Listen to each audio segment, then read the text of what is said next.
بسم الله الرحمن الرحيم الحمد لله وكفى وسلام على عباده الذين اصطفى أما بعد.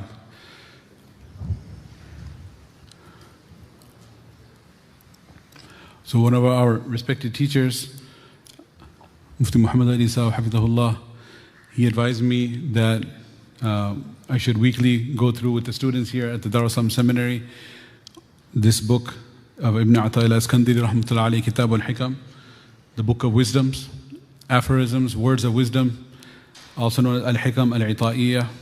These are very unique statements,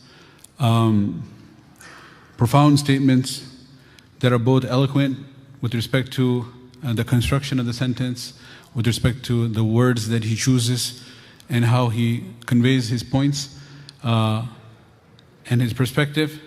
And at the same time, they are great lessons with respect to rectifying our soul and our suluk ila Allah subhanahu wa ta'ala.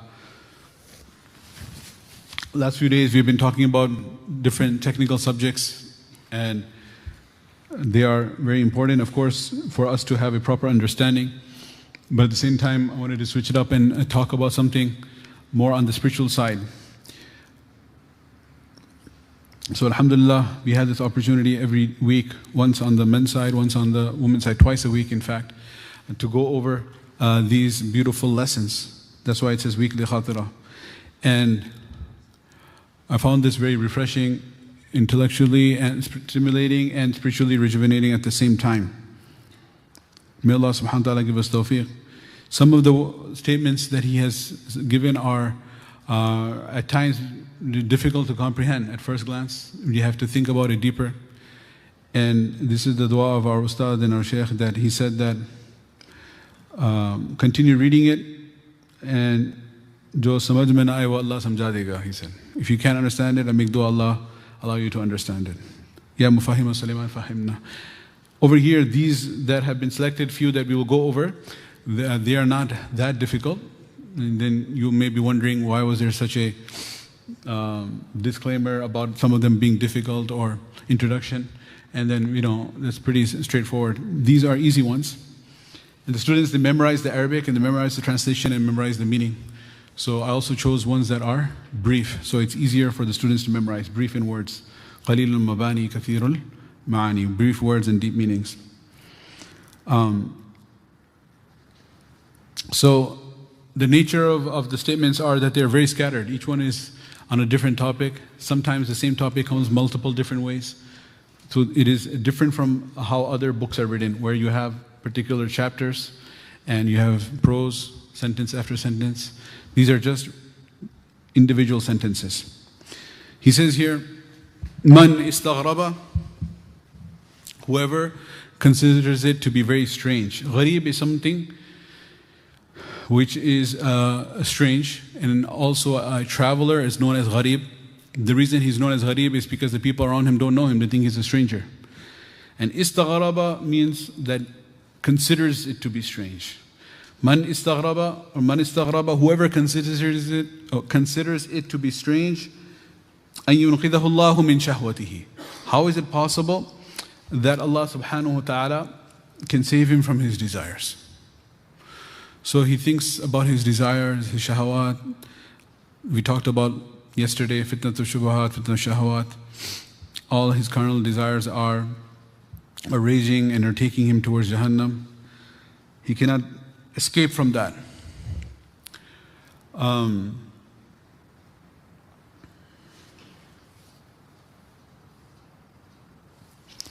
Shaykh Sa'di Rahmatullah Alayhi, in the beginning of his poem, Karima, he starts off by saying, Karima babakhshay barhalima kahastam asire kamande hawa nadare mghayrastu faryad rastu ya siyara khata bakhsho bas. In Farsi, he says, Karima, O Kareem, O my Allah subhanahu wa ta'ala. Karima, at the end, the alif, this becomes munada in the Farsi language. It means calling out, Ya Kareem, Karima, O my Kareem, Allah. Babakhshay barhalima, that on our condition of sins, we seek your bakhshish. Bakhshish means forgiveness. Please forgive us. Look, Kehastam asire kamande hawa, that I have become a prisoner of the bow of desires. So there's a bow that is encircled from all around, and I'm a prisoner inside of it. Just like the arrow is inside the bow. But when the Rami, the one who is shooting the arrow, he pulls it back and he lets it fly, then the arrow, it escapes from the bow. In his poem, in his poetry, he's saying there, Kahastam asire kamande hawa. Nadarem ghairas tu faryad ras. Besides you, there's no one else we can seek help from. Tui asiyara khata bakhshabas. You're the only one who can forgive the sinners. 40 years have your life has passed by, but you're still behaving like a child. He keeps on going, addressing himself.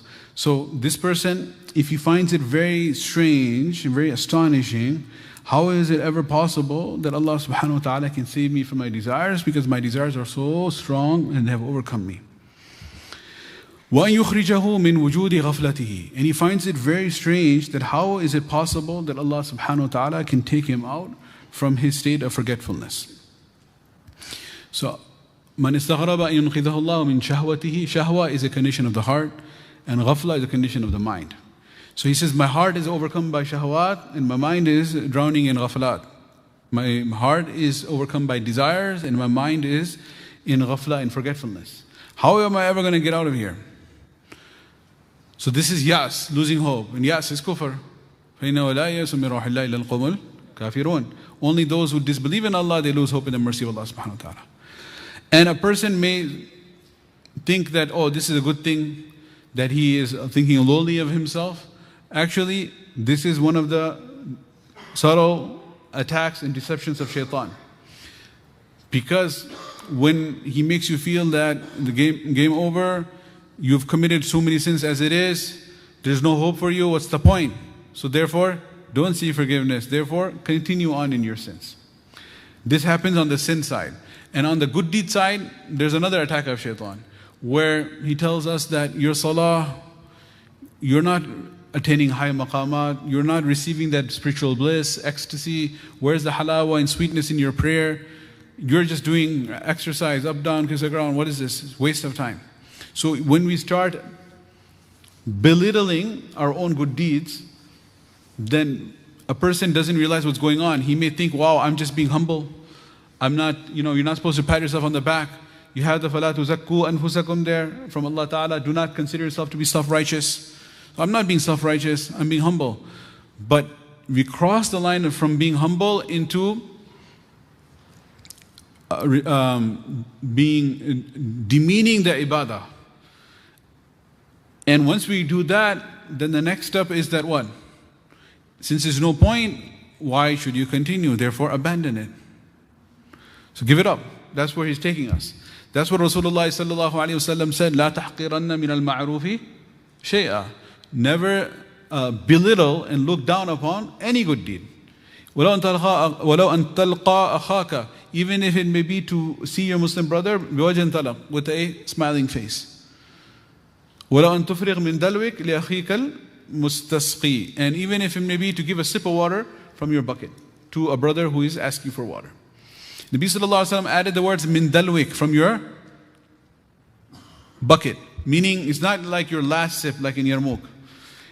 That would be a great sacrifice. You still have a whole bucket of water, and the loss of the water by giving a sip is going to be negligible. You won't even notice it in the water level of your bucket. You have a whole bucket of water. But even giving one sip of water, don't look down upon that. So we should not look down on our good deeds, and we should not feel we are overcome with our shahwat. Now, Ibn Ata'illah Askandi rahmatullah alayhi, he just started off the sentence. He didn't finish it yet, and we're going on these tangents. So let's go back. What did he say? Man istaghraba, whoever finds it very astonishing, how is Allah going to save me from my desires? And whoever feels that how is it ever going to be happen that Allah can take me out of my forgetfulness, right? Subhanallah. He has committed a major sin. It's not just, oh, you need to change your perspective. This person is guilty. This person, in fact, is a criminal who did this. What has he just done? The major sin he ended up doing is فَقَدْ اسْتَعْجَزَ الْقُدْرَةَ الْإِلَهِيَّةِ. He has limited the divine power of Allah Ta'ala. So are you trying to tell me your shahwat are so much that it's beyond Allah to remove it from your heart? Are you telling me your ghafla is so much that it's too difficult for Allah to remove it from your mind? فَقَدْ اسْتَعْجَزَ الْقُدْرَةَ الْإِلَهِيَّةِ He has limited. Ajiz is weak. Ista'jaza means to regard as weak. He has made the qudra ilahiyya, He has deemed the divine power, the qudrat al-ilahiyya, to be weak. So weak. وَكَانَ اللَّهُ عَلَى كُلِّ شَيْءٍ مُقْتَدِرًا Whereas Allah subhanahu wa ta'ala has complete power over everything. How dare you limit the power of Allah subhanahu wa ta'ala. So this is such a beautiful way He's presenting for all of us to have hope.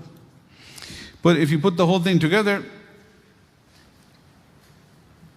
that whoever finds it astonishing, how can Allah take you out from your shahwat? How can He take you out from your forgetfulness? Then we have deemed the power of Allah subhanahu wa ta'ala to be weak, whereas Allah subhanahu wa ta'ala has power over everything. It is such a beautiful statement, such a deep, profound statement that should fill our hearts with hope in Allah subhanahu wa ta'ala. So we know that Rasulullah sallallahu alaihi wasallam said in a very well-known hadith that al-imanu bayna raja wal khawf. The reality of iman is between hope and fear. Between hope and fear. So some people, they are overcome by depression, by sadness based on worldly calamity, sadness based on their own calamities, their own sins. And they feel the game is up, no way, no point to move on, etc. So these type of ayat, these types of ahadith, these types of reflections are important for them, to give them hope. On the other hand, there are other individuals who have become completely heedless, oblivious, in ghafla, and they feel everything is fine and dandy. I don't need to cry. Their hearts have become hard, their eyes have become dry, right? Jumud al-qasawat al-qalb, jumud al-ayn, tulul al-amal. These are the signs of shaqawa, badbakhti. The signs of being wretched are the hardness of the heart and the dryness of the eyes and the love of the dunya and long drawn out plans. So they have these signs. So these individuals, they need to be inspired. They need to be reminded about the might and power of Allah subhanahu wa ta'ala. And the fear of Allah needs to be ignited in their hearts, to bring them into the center. Right? This type of person who feels everything is fine and dandy, has no concern of the akhirah, he's not only happy with his condition, he's overconfident. If they are presented with ayat and ahadith about hope and hope, that will further push them into their state. On the other hand, the one who is getting depressed and sad and is giving up, if you give to him the dosage of fear of Allah subhanahu wa ta'ala, he may end up taking his own life. May Allah forbid. So that is why the spiritual masters, they would diagnose the disease, and based on that they would give the treatment. Like simple digestive diseases that all of us, different times in our life we may go through, nothing very crazy about it, is two opposites. It's constipation and diarrhea. If somebody has diarrhea and then on top of that, you're giving them more laxatives, Senecot. I read in hadith in Kitab al-Tibb al-Nabawi of Sana. The time when Nabi sallallahu alaihi wasallam was called Sana, the vegetable laxative. So, but you're misapplying it. What's going to happen? He's going to die from dehydration even earlier than he was. He could have recovered. He's going to dehydrate and die. On the other hand, if somebody has constipation and you give them more Imodium, if somebody, you give them Imodium, exactly. It sounds so weird. So then what happens is that he may become so hard, he may have need to have abdominal surgery to get it out eventually. Because big rocks. It's not like small kidney stone, gallstone. It's something major now at this point. So that is why we need subhanallah, the wisdom of our elders to determine where we are in our spiritual state and to give us the proper treatment. Just like there is a tabib, a doctor for physical sicknesses, there is also a shaykh for the spiritual sicknesses. Where we are on the spectrum, he can determine that and give us a proper treatment. Because on one side we have لا يئس من روح الله إلا القوم الكافرون. Only those who are kafir, they lose hope in the mercy of Allah. And on the other hand, we have أَفَأَمِنُوا مَكْرَ اللَّهِ فَلَا يَأْمَنُ مَكْرَ اللَّهِ إِلَّا الْقَوْمُ الْخَاسِرُونَ. Those who are the losers, they feel they're immune from the adhab of Allah. What we have to do is be right in the middle. يَدْعُونَ رَبَّهُمْ خَوْفًا وَطَمَعًا. The believers, they invoke their Lord, make dua to Allah Ta'ala, khawfan, fear of rejection, tama'an, desiring acceptance. So this is the balance that we have to have. So over here, this statement falls under the chapter of Raja, to give us hope. To give us hope. Don't worry, if your shahwa is so strong, your ghafla, the state of your heart is shahwa, state of your mind is ghafla. Don't feel that Allah Ta'ala can't save you from that. If you do, then you have limited the power of Allah Subhanahu wa Ta'ala. You can never do that. The Masnoon dua we learned from Rasulullah Sallallahu Alaihi Wasallam as well about seeking forgiveness from Allah Subhanahu wa Ta'ala includes the same concept. Allahumma maghfiratuka awsa'u min dhunubi wa rahmatuka arja indi min amali. This is one of the most powerful du'as of istighfar. The Sayyidul Istighfar is there too. We just recited that. But this dua was taught by Nabi Sallallahu Alaihi Wasallam. Allahumma, O Allah, maghfiratuka, your forgiveness, awsa'u min dhunubi, is far more encompassing than all of my sins. Wa rahmatuka arja indi, and I have hope in your mercy more than I have trust in my actions. So Allah Subhanahu wa Ta'ala can forgive us. Ala kulli shayin qadir. Allah Subhanahu wa Ta'ala is Sattarul Uyub and He's Ghafarul Dhunub. May Allah Ta'ala grant us. Another one, this is in line with the same topic that we were talking about. Sometimes we need hope and sometimes we need fear, right? What is a, subhanallah, beautiful prescription for filling our hearts with hope when we need it and filling our hearts with fear when we need it? He gives a prescription, right? If you feel that you are being overcome by depression and sadness, this is a prescription to fill your heart with hope. And on the opposite side, if you feel that you are extreme in your heedlessness and you feel Jannah is confirmed for you, everything's okay, I don't need to do anything, you're losing the fear of Allah, He provides you with a prescription to instill fear. He's going to do both, okay? And He does it in the Arabic language in a very beautiful manner for those students of Arabic here. And for those of us who can read the translation, we should very closely observe and see how He provides a very beautiful parallel syntax, parallel structure. That there's two ways to approach it, and they're very parallel in wording, parallel in meaning. He says, إِذَا أَرَدْتَ أَن يَنْفَتِحَ لَكَ بَابُ الرَّجَاءِ. إِذَا أَرَدْتَ, when you intend and you wish that the door of hope should be opened up for you. But He doesn't tell you when you should hope, when should you desire this. You should desire this when you're overcome with fear. When you're overcome with fear and you need the door of hope open, okay? That's why there's a lot of things to fill in the blanks here. If you want the door of hope open for you, what should you do? فَاشْهَدْ مَا مِنْهُ إِلَيْكَ. Then sit and contemplate and consider what is coming to you from Him. Meaning, sit and contemplate and think about the fact that how many blessings you are enjoying from Allah Subhanahu wa Ta'ala. From head to toe, from birth till death, from morning till evening. How many blessings of Allah Subhanahu wa Ta'ala you are enjoying. So if you sit down, this is called muraqabatu ni'amillah. Contemplating over the blessings of Allah Subhanahu wa Ta'ala. What will happen is you will be overcome by the realization that Allah Subhanahu wa Ta'ala loves you so much. That is the reason He gave you so much. And if He has given you so much in the past, and He's giving you so much in the present, then why will He abandon you in the future? So you should be overcome with a sense of gratitude and love of Allah Ta'ala, and know that Allah is watching over you and taking care of you, so everything will be alright. You will end up having hope. In fact, the muraqabah of the ni'am of Allah Subhanahu wa Ta'ala is a prescription for having all of one's problems with this dunya and the akhirah resolved. And stepwise, how it occurs is if we are daily going to spend some time contemplating over the blessings of Allah Subhanahu wa Ta'ala, then we will come to the conclusion He is Al-Mun'imul Haqiqi, the true benefactor. Once we realize that Allah is a true benefactor, then naturally Al-Insan Abdul Ihsan, we will begin to love Allah Subhanahu wa Ta'ala. And once we begin to love Allah Subhanahu wa Ta'ala, then His obedience will become easy for us, because Innal Muhibba liman yuhibbu muti'u, the lover, it's easy for him to obey his beloved. And once it becomes easy for us to obey Allah subhanahu wa ta'ala, then we will begin to obey Him. And once we begin to obey Him, then He will begin to love us. And once He begins to love us, then He will solve all our affairs of this dunya and the akhirah. Right? So we've got maybe I'll repeat it one more time.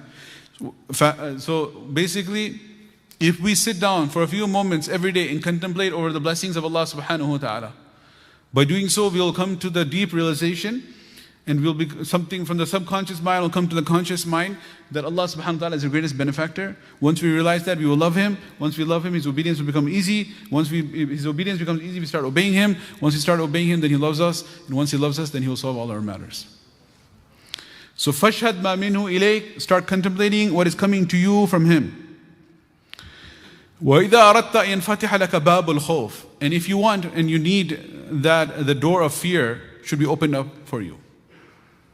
When do you need the door of fear? When you're extreme on the other side. When you want the door of hope to be open, you have to contemplate what is coming to you from Him. But if you want the door of fear to be opened up, you can fill in the blank. What are you going to do? فَاشْهَدْ مَا مِنْكَ إِلَيْهِ, start contemplating what is going to Him from you. The other way around. What is going back to Him? So blessing, ni'mah is coming down. That will give you hope. But if you need hope, then masiyah is going back. Kufran and ni'mah, ingratitude, is going back. If you just sit down and start thinking and pondering about how many sins, knowingly, unknowingly, major and minor, in broad daylight, in darkness of the night, not fulfilling the faraid, not fulfilling wajibat, not fulfilling sunnah mu'akkadah, Allahu Akbar, doing haram, doing makruh tahrimi, doing makruh tanzihi. So when it pertains to the rights of Allah, when it pertains to the rights of ibadullah, when it pertains to our ibadat, our muamalat, our muashara akhlaq, when it pertains to how we utilize the blessings of Allah, what do we see? We only see one thing. We only see sins and sins and sins, masiyah. So if you start thinking about what the heck are we doing, it's a very terrifying thing that we will end up with, terrifying condition. What do we deserve? In fact, it's very shocking that He is letting us continue to walk and breathe, and our hearts are beating, and our breath, we are inhaling and exhaling, and all of our cellular functions are continuing, and He is not destroying us where we stand, considering how grave and continuous our condition of disobedience has been. Ya Allah, kam min ni'matin an'amta biha alayya qalla laka biha shukruna. Oh Allah, how many blessings you have given us, we have not made shukr. And how many musibah you have granted us, we have not made qalla laka biha sabruna, we have not been patient. Ya man ra'ana ala al-khataya. Oh, the being who has seen us committing so many sins but has not exposed us. He has kept our honor in the society. So this should bring terror to the soul when the terror is required, as I said. So this is such a profound statement, such a beautiful, balanced statement, such a symmetrical statement showing how to open the door of hope by contemplating over His blessings on us, how to open the door of fear by considering what we are sending back to Allah subhanahu wa ta'ala. Allahumma arzuqna haqiqat al-iman. This one is also falls under having hope in Allah subhanahu wa ta'ala and trusting in Allah. The trust should be also always in Allah subhanahu wa ta'ala. We do not trust in our deeds, we do not trust in anyone else. He says, min alamatil i'timadi ala al-amal. One of the signs that a person is relying on their own deeds. So i'timad is supposed to be on who? Allah subhanahu wa ta'ala. And i'timad is not supposed to be on our own actions and upon our own deeds. Hey, I did this, I made these plans, so therefore everything's okay. Nabi sallallahu alayhi wa sallam was instructed by Allah subhanahu wa ta'ala, do make plans. Right? Nabi sallallahu alayhi wa sallam was instructed to make plans, to make mashwara.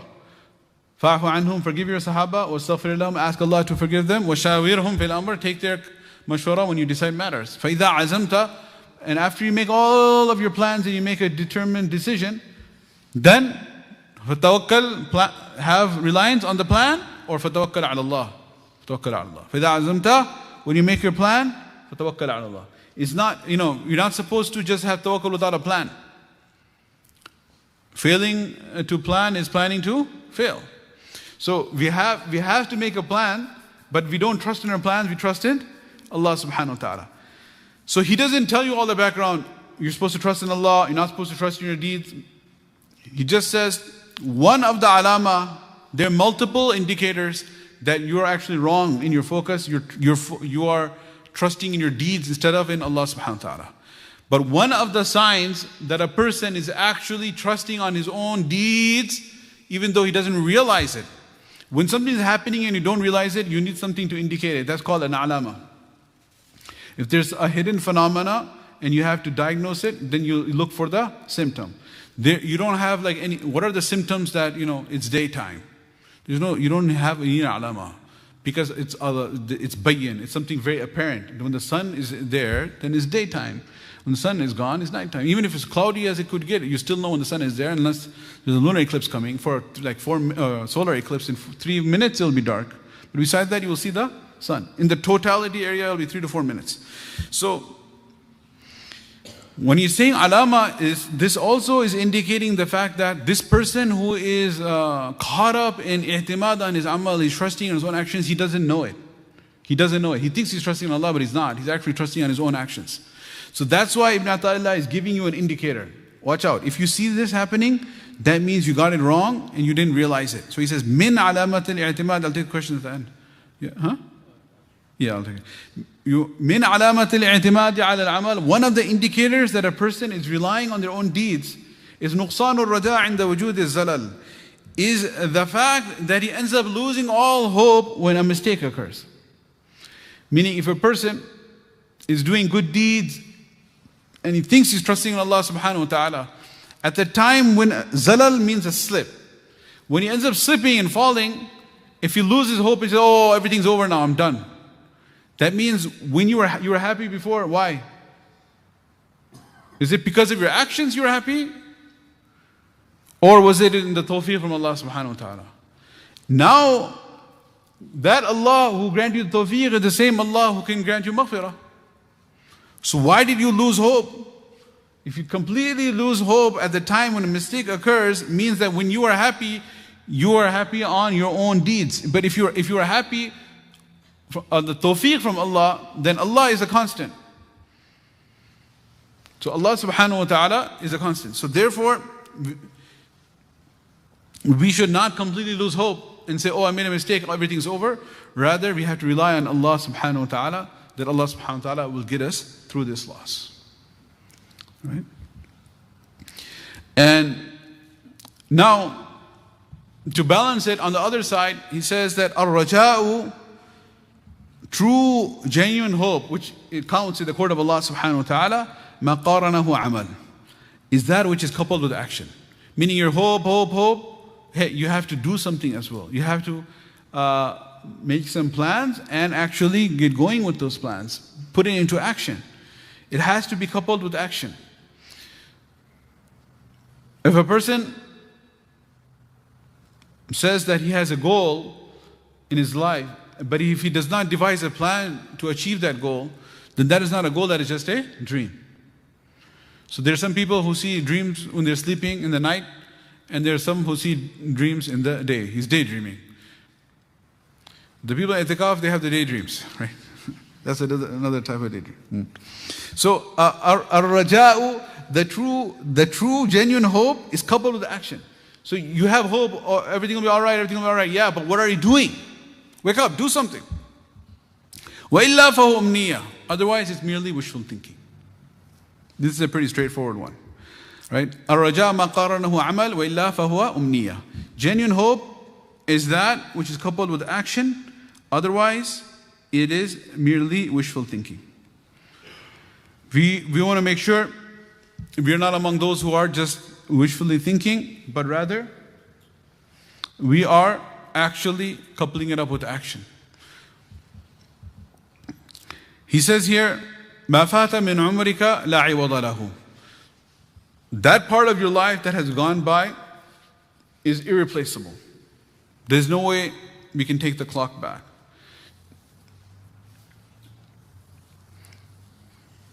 So this is something which is very straightforward. We tell our kids every time. We tell our loved ones, we are aware of this. But if you think about it for a moment, and we look at the clock, it says 5:51. So it's 5:51 a.m. right now on April 4th. 5:51 a.m. That part of your life that has gone by is irreplaceable. La iwada lahu. There's nothing that can replace it. That means that if you pay $1 million, $1 billion, $1 trillion, $1 zillion, we cannot take that clock 5:51 and make that 5:50. Right? The problem is whenever we talk about such topics is that you're like, yeah, let's move on. I got it, I know it. But one is that we are aware of it.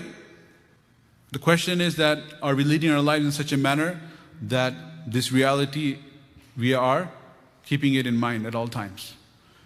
And our actions, they speak for them, for themselves, that we are not. How much time we are wasting. Al-waqtu anfasu ma unita bihifdhihi wa arahu ashala ma alayka yadir. Right? Why is it that the most valuable commodity that Allah has given you is your time? And that is the one that you are most easily wasting it away. The one you are most careless about is the most valuable gift. Al-waqtu anfasu ma unita bihifdhihi. The most valuable gift you have been given that you should be guarding is the one that you are most easily allowing to be wasted away. So this is the first part. See, that's why there's a comma. It means there's something coming after this. First, he establishes the fact that the time that has gone by is irreplaceable. So 5:51 cannot go back to 5:50. So this minute of 5:50 to 5:51, what's the value of that 1 minute? The value of that minute is $1 million, 10 million, 100 million, 1 billion. It is beyond that, right? So what happens when we realize this? When we realize, I had stock in Tesla and went down. Or you shouldn't worry about it, what's going up and down right now in Itikaf. But I'm just saying, if something, those who are laughing, pakde gaye mujrim, they were on your, on your phone. Okay. No, so this is as our teachers say. So the thing is, don't worry what's going on. Everything that goes down, inshallah, will come back up one day, right? Inshallah. That's you see, umid pe ji rahe hain, right? Astaghfirullah. Okay, so the thing is, when we hear this, we say that 1 minute that gone by, it was priceless. It was irreplaceable, and there's no way I can get it back. So this is supposed to plunge us into deep sadness. I lost it. It's gone. What's the point now? Don't cry over spilled milk. The minute is gone. But then he turns it around. He said that is the value of the past minute. But what's the value of the current minute then? And the next minute? Isn't it the same? That's what he says. وَمَا حَسَرَ لَكَ مِنْهُ لَا قِيمَةَ لَهُ. And the value of the present moment of your life is also incalculable. So instead of sitting and crying about the last minute, make use of the current minute. Because this current minute is also more than 100 million, more than 100 billion, more than 100 trillion. Why are you sitting and crying about the value of the minute that's gone by when you have also been granted this current minute? And this current minute, if you're not going to use it, then you'll be crying about it in the next minute. And it'll be a continuous cycle of crying until you die and cry in the akhirah. Cry tears here, cry blood there. Na'udhu billahi min dhalik. So that's why, wake up. Don't let the moments go by. Talking about moments going by, sometimes we want to always turn back the clock. This concept of turning back the clock 51 to make it 50. Now, it's already 55. So people say that, I made so many mistakes, I wish I could go back to the first day of my marriage. I made so many mistakes in my studies, and now I'm in 7th year, I can't even read my shahada, I can't even read my diploma. I never studied my nahu sarf, my grammar is so weak. I wish I could go back to the first day of the first year so I can start studying properly. I'm going to be graduating and people are going to say I'm an alim, but I know how jahil I am. I wish I could go back to the first day of my hifz, my Quran is so weak. I wish I could go back to, the first day. So everybody wants to go back to the first day. But the first day is gone. But one of our mashayikh, one statement I came across, he said that if you're so obsessed about the first day, it's just a matter of perspective. This day that is ahead of you is the first day of the rest of your life. This day that is ahead of you is what? The first day of the rest of your life. Focus on the mudaf ilayh, right? The first day of your marriage, you want to go back because, I made so many mistakes and, that's why you ran away with the kids. Astaghfirullah. Whatever the case is, right? I wish I could go back. But the thing is, there's something called the rest of your life. And the first day of the rest of your life is today. So make the most of it. Allahu Akbar. This is a little bit more like ajib what he's saying here. He says, look, Anta ila hilmihi idha ata'atahu ahwaju minka ila hilmihi idha asaytahu. This is one of those statements when you read it, it's like, what in the world is going on? He says here, Anta, you, ila hilmihi, with respect to the forbearance and hilm of Allah subhanahu wa ta'ala, idha ata'atahu, when you're obeying Him, ahwaju, you are in greater need of it than when you disobey Him. So what he's saying here, let's break this down. What is the hilm of Allah?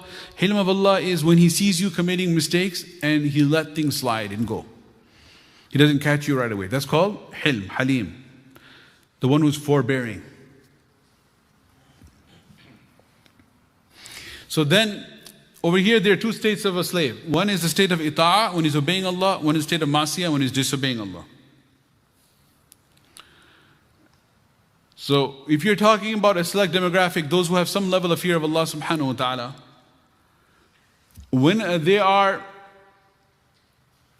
obeying Allah subhanahu wa ta'ala, they may be engaged in the obedience of Allah subhanahu wa ta'ala.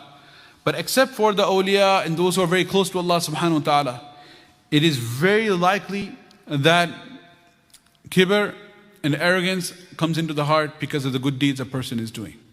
Most of the time. So when a person is doing a good deed, he wrote a big check, sadaqah, he did itikaf, he did good deeds, he did hajj. He starts thinking that, I'm so much, I'm so great, I have done this, I have done that. On the other hand, if a person is committing a sin, and after committing a sin, he's regretful and sad about that sin, then this person who is a regretful sinner is actually more close to Allah subhanahu wa ta'ala than an arrogant worshipper. So we have to understand this properly and not reach wrong conclusions. That's why you have to be in this one from the A to Z, otherwise you'll end up with the wrong understanding. So for example, we start off two people, right? They're both on 0, 0, if you want to quantify it. What happens is that one person, he performs the Hajjat Salah. So you'll think he's +1. I'm quantifying it to make it easy. 1, whatever unit it is, it's just +1. Then what happens is, he is arrogant about it. He goes back to the room and he says, all of you guys sleeping here still? You guys are in itikaf? What kind of itikaf is this? Itikaf mein bhi sote pade hain. Kitne ghafil log hai, right? Why the heck are you doing itikaf? Why don't you go home to your bed, man? Right, this is what he's thinking. Fuzul waqt zaya kar rahe hain. Or you guys are just sitting and chatting, that's even worse. Just sitting and talking all night. What kind of itikaf is this, people? So this guy is what? He prayed the tahajjud and he's arrogant. Whether it's verbal or in his heart, Allah knows what's going on. So what happened is, the thawab of that good deed is gone. It's back to 0. Then he ends up with the sin of arrogance, which is -1. So final resting point is -1. The other person, he was sleeping, right? And he missed the tahajjud. Now missing the tahajjud technically is not meaning a kabira sin. So astaghfirullah, tawbatillah, he missed the fajr. He slept through the whole fajr. I don't think that's possible in itikaf. Hopefully it's not. If that's possible in itikaf, then we actually have bigger problems. You could, I guess, miss the jamaat, but you sleep through the whole fajr. Like really, at that point, where are you, right? What are you doing? But anyway, this guy, he's not in itikaf. He's at home and he ends up sleeping. But when he wakes up, so he's -1, right? He's -1. But he has nadama and he's sad. And what does he do? First thing he does is he goes and makes qada. من نام عن صلاة ونسيها فليصليها إذا ذكرها فإن ذلك وقتها. Right. So I wasn't trying to test you. I actually forgot. Right. من نام عن صلاة ونسيها فليصليها إذا ذكرها فإن ذلك وقتها. Whoever falls asleep and he completely forgets about his salah, and then as soon as he recalls it, he quickly goes and makes qada. Then that is the time. Inshallah, Allah will forgive him. So this person, he is sad. And as soon as he's sad and he makes tawbah, there's something super magical. What is that called? Tawbah, right? When a person commits a sin, التائب من الذنب كمن لا ذنب له. The one who repents from a sin is just like the one who never committed the sin. So when he made tawbah, that -1 becomes 0. Then after that, when he does further istighfar and ask Allah for forgiveness, that's a good deed. So the 0 becomes +1. So this sinner who does tawbah ends up +1. And the one who did a good deed and is arrogant is -1. So the repentant sinner is more beloved to Allah than the arrogant worshipper. So that's why I said you have to hear the whole thing. We're not done yet. We're not done yet. The conclusion is not like, oh my God, let's all become repentant sinners now. Better not be an arrogant worshipper, that's fine. But let's become repentant sinners, no. We don't want to be repentant sinners either. What do you want to be? You want to be the worshipper so who is not arrogant, but rather thankful to Allah for the tawfiq. He's the winner. So what happens? He's also 0. He prayed the tahajjud. When he prayed the tahajjud and he goes back and sees everyone sleeping, he says, astaghfirullah. Look at all these people. They prayed so much tahajjud when I was asleep. They finally laid down. Right? And I think I'm such a big deal. I just did some quick sajdas. These guys must have been praying so long. Until, they were having dima and their legs were all getting, like Nabi sallallahu alaihi wasallam, were swelling. So, thak ke bichare abhi lete. Main to mast ho raha tha, right? He starts thinking, I've been sleeping all night. These people just laid down. And he said, whatever little bit I did, oh Allah, it's not worthy of acceptance. You accept it. So this person, he was from 0, he did +1, and after that it's plus like infinity at this point. Right? It's not just plus another one, right? So we have to be the one who does the good deed and is thankful to Allah subhanahu wa ta'ala for the tawfiq to do the good deed. The first point was that al-istighfaru anil ma'asiyah ahabbu ila Allah min al-istikbar ala ta'ah. Seeking forgiveness after committing a sin is more beloved to Allah than being arrogant after doing a good deed. The condition of the believers mentioned several places in the Quran is after doing good deeds, they seek forgiveness from Allah. Surah Al-Dhariyat, we did it last night. The last 19th rakat. كَانُوا قَلِيلًا مِنَ اللَّيْلِ إِنَّ الْمُتَّقِينَ فِي جَنَّاتٍ وَعُيُونٍ. Verily the believers who have taqwa, they will be in the gardens and in the springs of Jannah. آخِذِينَ مَا أَتَاهُمْ رَبُّهُمْ إِنَّهُمْ كَانُوا قَبْلَ ذَلِكَ مُحْسِنِينَ. They will be enjoying the blessings from their Lord. Before in the dunya life, they were muhsinin, doing ihsan, doing good. What did they do? It's a very eloquent description. Allah Ta'ala doesn't give like the whole detail. He just gives you the idea. And there's a principle, al-kinayatu ablahu min as-sarih. Speaking in not being super explicit about things, just indicating towards it, is considered to be more baligh and more eloquent than spelling everything out. So Allah subhanahu wa ta'ala doesn't say they prayed tahajjud so many hours, so many rakat. You know what He says? كَانُوا قَلِيلًا مِنَ اللَّيْلِ مَا يَهْجَعُونَ. Very short portions of the night, they used to lay in their beds. So what were they doing? Depending on your age, demographic, were they playing video games all night? Or were they playing carom board? Or what were they doing? Right? كَانُوا قَلِيلًا مِنَ اللَّيْلِ. It doesn't tell you, you got to fill in the blank. كَانُوا قَلِيلًا مِنَ اللَّيْلِ. Small portions of the night, they were laying in their beds. I.e., majority, تَتَجَافَى جُنُوبُهُمْ عَنِ الْمَضَاجِعِ. Surah Alif Lam Mim Sajda helps us understand Surah Dhariyat. تَتَجَافَى جُنُوبُهُمْ عَنِ الْمَضَاجِعِ. Their sides of their bodies were staying away from their bedding. But over here it tells us, يَدْعُونَ رَبَّهُمْ. They were making dua to Allah subhanahu wa ta'ala, they were praying. So majority of the night, they are praying. They do sleep, قَلِيلًا مِنَ اللَّيْلِ, little portion of the night they sleep. وَبِالْأَسْحَارِ, at the time of suhoor. Because time of suhoor is not only in Ramadan, time of suhoor is throughout the year. Because time of dawn. وَبِالْأَسْحَارِ هُمْ يَسْتَغْفِرُونَ. At the time of suhoor, they make istighfar. Why are they doing istighfar? Istighfar, oh man, I shouldn't watch that movie.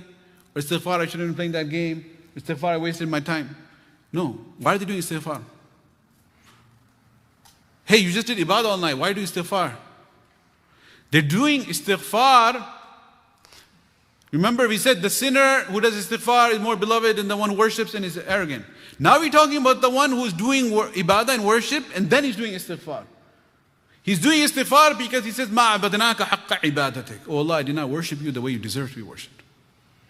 Because the Sayyidul Abidin, the one whose ibadah is the pinnacle, is the model. Sallu kama ra'aytumuni usalli, perform salah the way you see me performing salah. Who is that? Rasulullah sallallahu alaihi wasallam. He said, "Ma abadnaka haqqa ibadatik." I cannot worship you the way you deserve to be worshipped. And mathematically, it makes sense because Nabi sallallahu alaihi wasallam is the best of the creation, but yet he is finite, and Allah subhanahu wa taala is infinite. So finite can never fulfill the right of the infinite in fi dhatihi wa sifatihi, in his being and attributes. So we say, "Oh Allah, I still have not worshipped you the way you deserve to be worshipped." In Kitab al-Tafsir of in the books of Hadith Bukhari, etc., Aisha Siddiqa radiallahu anha, she understood Arabic, but she asked Rasulullah sallallahu alaihi wasallam. There's a lot of lessons to learn, but I'm just mentioning the fact that she knew Arabic doesn't mean you can understand the Quran despite knowing Arabic. She reached a completely opposite conclusion of this ayah. Allah Ta'ala says in Surah Al-Mu'minun that we don't blame her for reaching a wrong conclusion because the words are ambiguous in nature. وَالَّذِينَ يُؤْتُونَ مَا آتَوْا. Those who they send forth what they send forth. What did they send forth? That which they send forth. Yani, we don't know. Do they send forth good things or do they send forth to Allah bad things? يُؤْتُونَ مَا آتَوْا. They send forth what they send forth. So obviously there's room to take it both sides. After they do, what do? They do what they do. They do that which they did. And after they did what they did, وَقُلُوبُهُمْ وَجِلَةٌ, then their hearts begin to tremble. أَنَّهُمْ إِلَىٰ رَبِّهِمْ رَاجِعُونَ. Oh, we have to turn to Allah, what's going to happen?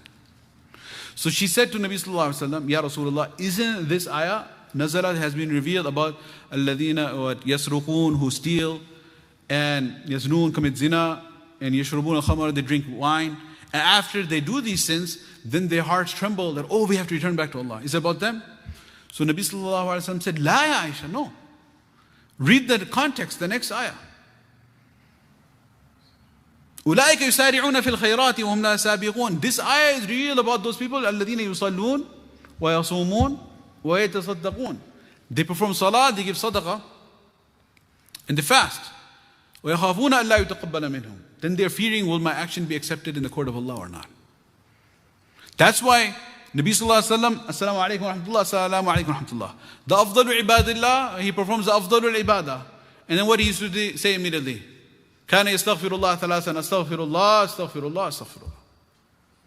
So we don't make istighfar after committing sins. He's making istighfar after worshipping. Oh Allah, I didn't worship you the way you deserve to be worshipped. In fact, when the greatest ummati, Abu Bakr Siddiq, asked Nabi sallallahu alaihi wasallam, O Rasulullah, allimni du'a'an, teach me a dua, I will ad'u behind dubur salah, or dubur salati, or kama qal. After my prayer, I can make this dua. Teach me a dua to make after I lie? No. After I backbite? No. After I pray. What is the dua? Allahumma inni zalamtu nafsi dhulman kathiran. Oh Allah, I have wronged myself, a great, great wrong. وَلَا يَغْفِرُ الذُّنُوبَ إِلَّا أَنْتَ. And no one can forgive the sins besides you. فَغْفِرْ لِي مَغْفِرَةً مِّنْ عِنْدِكَ. So I seek from you a special forgiveness. وَارْحَمْنِي, and shower mercy upon me. إِنَّكَ أَنْتَ الْغَفُورُ الرَّحِيمُ. You are the forgiving, the merciful. Right. So the wazifa, at the end of any amal, the prescription is to make istighfar. And making istighfar, when you complete the amal, it will take care of the deficiencies.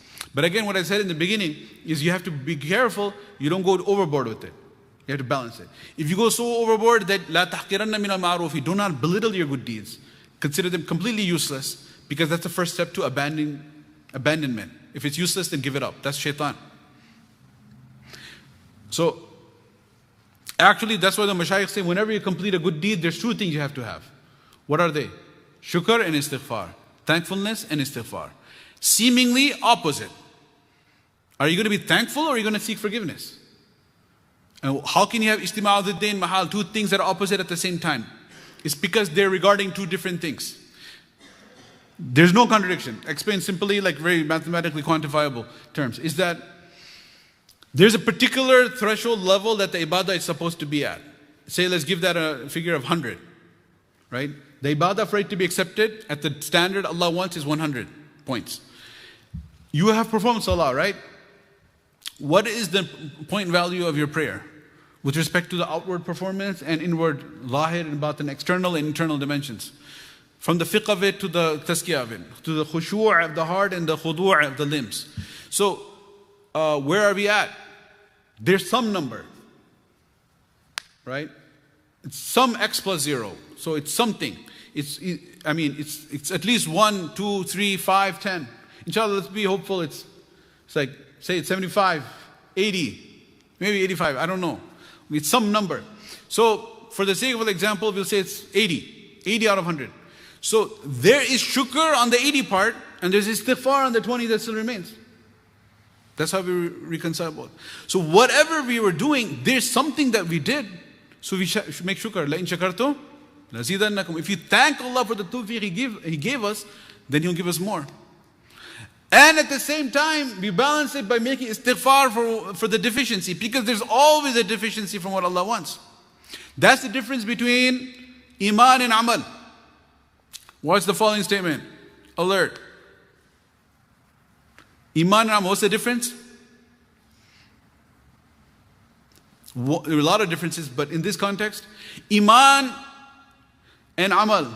Amal, we said, is always going to be deficient, right? Amal can never be 100%. And iman must never be less than 100%. If a person says, I believe in 99.999% of the Quran, it's like 0%. Because the definition of iman is at-tasdiqu bi jami'i ma ja'a bihi an-nabi sallallahu alaihi wasallam. I believe in the entirety of the message of the deen. So we have to believe in 100%. The iman, if it's less than 100%, is not acceptable.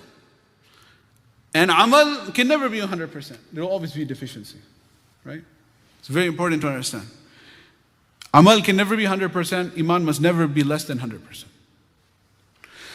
Allah Akbar. I was planning not to go technical, try to go spiritual, but it ends up becoming technical. Over here, what he says, and we concluded this today, Hikam 6, I had more planned, but we'll stop at 6 today, is that because when we are doing the obedience and we're becoming arrogant most of the time, he's talking about that, because we talked about different people, right?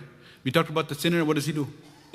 The sinner repents. We talked about the person who worships and is arrogant. We talked about the person who worships is thankful. Which one did we not talk about? The person who disobeys Allah and is enjoying that further. We didn't talk about that guy. That's another scenario. Obviously, that's a pretty bad scenario. So we don't have to really explain that one. A person is doing the sin, is relishing the sin. A person is doing the sin and doesn't have a conscience. That's a bad state, not having inner conscience. That's really, really borderline game over at that point. If it's taba Allahu ala qulubi, if Allah seals the heart, then it's over. So he's getting into that. So anyway, he's talking here about a person who is doing, he says, Anta ila hilmihi da ta'ata. When you're obeying Allah and being arrogant about it, you actually require His forbearance, that He's letting it go. Whereas you're actually in more need of the forbearance of Allah subhanahu wa ta'ala when you're obeying Him while being arrogant about it, versus when you're disobeying Him and you're sad about it. That's what he's talking about here. So this is one of them that requires a way more explanation. We will continue with that. This next one is really funny, really beautiful point how he says this. But we'll talk about this tomorrow, inshallah, more coming up. I think I'll just continue this series for a bit. Okay, inshallah, we will continue this. But it's not more than just enjoyment for the ears or enjoyment for the mind. Even at some point, we have to put this into practice. So as you can see, I'm all about. I really stress understanding things properly. Once our fikr is on the right path, we have the correct understanding of the matters, then we can hope to actually implement it. So, we have to balance between raw emotion and intellectual understanding of the underpinnings of our faith, with having basira about all of these matters. So may Allah Ta'ala grant us a correct faham, correct understanding, and then after that implement that as well. and inshallah propagate that as well. May Allah subhanahu wa ta'ala give all of us tawfiq. Wa akhiru da'wana alhamdulillahi rabbil alamin.